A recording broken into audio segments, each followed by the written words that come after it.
Good afternoon, Dr. Bhandari. I am Brittany Allen-Zimmerer, and today I'll be discussing the critical role of hormonal regulation in metabolism. So I'll be focusing on the interplay between key hormones like insulin and glucagon. So these hormones act as signals to help the body maintain metabolic homeostasis by regulating nutrient availability and energy balance. So I'm going to dive into some of these concepts in this slide deck. So I'm working on the chapter 19 metabolic integration slide deck, working through slides 9, 4, 9, 10, 11, and 12.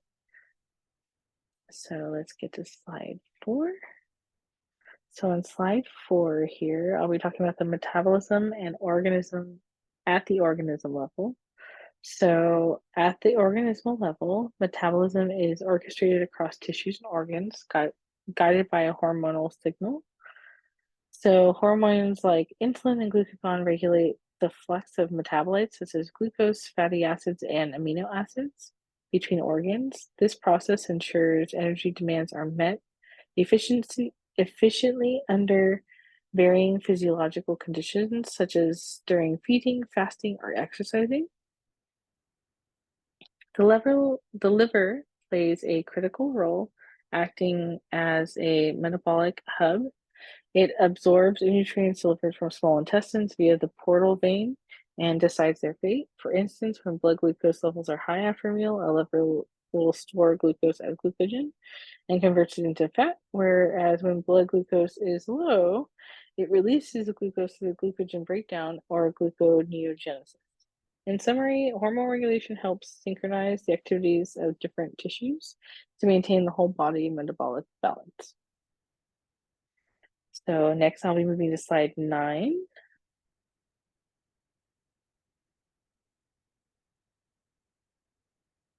Okay, on slide 9, I will be talking about the control of metabolic homeostasis. So maintaining metabolic homeostasis requires a tight control, as I'm sure you could imagine, which is achieved primarily through hormones, like the hormones I've been discussing, such as insulin and glucagon.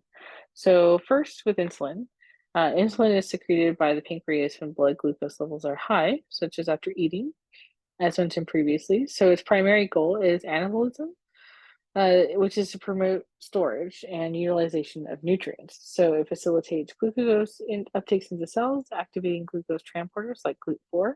It stimulates glucose synthesis, fatty acid synthesis, and protein synthesis. And it also inhibits pathways such as glucogen breakdown and gluconeogenesis. Whereas the second one for glucogen, glucagon, on the other hand, is released when blood glucose levels are low, so such as fasting, and it promotes catabolism, a mobilized stored energy. So it stimulates genolysis, so that's breaking down glucogen into glucose, and gluconeogenesis, making glucose from non-carbohydrates in the liver. It enhances lipolysis in adipose tissue, providing fatty acids as an alternate energy source.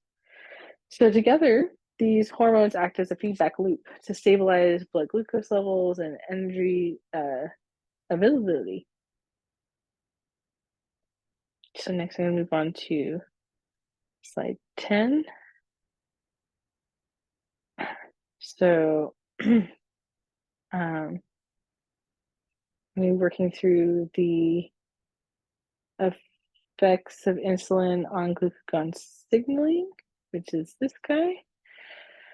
And so for insulin and glucagon operate through signaling pathways that regulate key enzyme metabolisms. So again, first with insulin, in the liver, insulin activates glucokinase, an enzyme that traps glucose by phosphorylating it and prevents glucose from leaving the cell.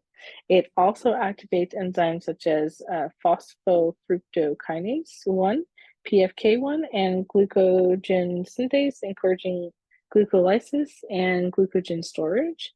So simultaneously, it inhibits enzymes such as glucogen phosphorylase and fructose 1,6 bisphosphatase, which is FBP ACE1, reducing glucose production.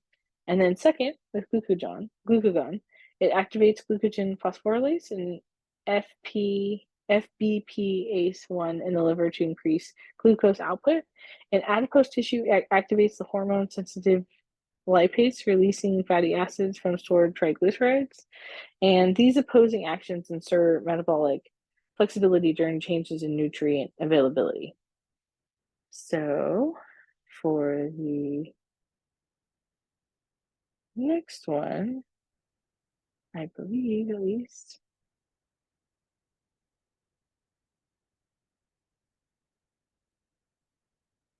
I guess I do have one more thing to kind of say. I think it might be, yeah, okay. So I did just want to say something here for a second. So, just insulin's role in glucose uptake is particularly um, critical in muscle and adipose tissue. So, here it acts as a GLUT4 transporter, which is normally GLUT4 resides within transcellular vesicles, but in response to insulin, these vesicles translocate to the plasma membrane. This allows glucose to enter the cell, whereas in muscle tissue, um, the glucose is either used immediately for energy or stored as glucogen, and adipose tissue is converted to glycerol and triglycerol synthesis. This process demonstrates insulin's role in in a storage hormone, as well as ensuring ensuring excess glucose is directed to where it is needed or can be stored safely. So, and then last,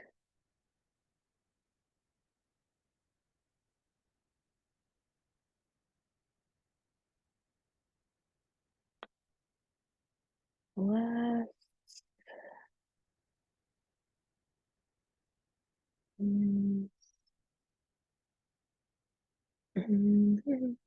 I'm just looking for the slide real quick. Hold on one second. Okay, and our last slide on slide 12, we're going to talk about glucagon signaling, specifically when insulin promotes nutrient storage and glucagon mobilizes energy reserves. So specifically during fasting. In the liver, glucagon activates enzymes like glucogen phosphorylase to break down glucogen into glucose, the FBPase1 to promote gluconeogenesis, generating glucose from lactate and glycerol and amino acids. And then acetyl-CoA carboxylase, ACC, is inhibited by suppressing fatty acid and suppressing this fatty acid synthesis. Whereas the second, adipose tissue, glucagon activates on a hormone-sensitive lipase, which breaks down triglycerides into fatty acids and glycerol.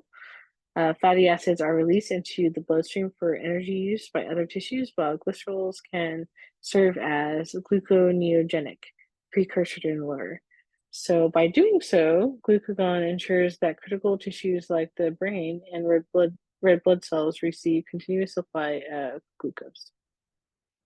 So in conclusion, insulin and glucagon are primary regulators of metabolism. They work together to maintain blood glucose levels and manage energy reserves. The insulin focuses on nutrient storage and anabolic processes, while glucagon mobilizes energy during fasting or low glucose availability. This delicate balance highlights the remarkable efficiency of our metabolic system, which adapts to varying physiological conditions. Understanding these pathways not only help us comprehend the normal metabolic functions, but also highlights the importance of biochemistry in our life and how it affects everything that we are doing. So, this is my mini lecture. Thank you so much for your time. I hope you have a great rest of your break. Thank you. Bye bye.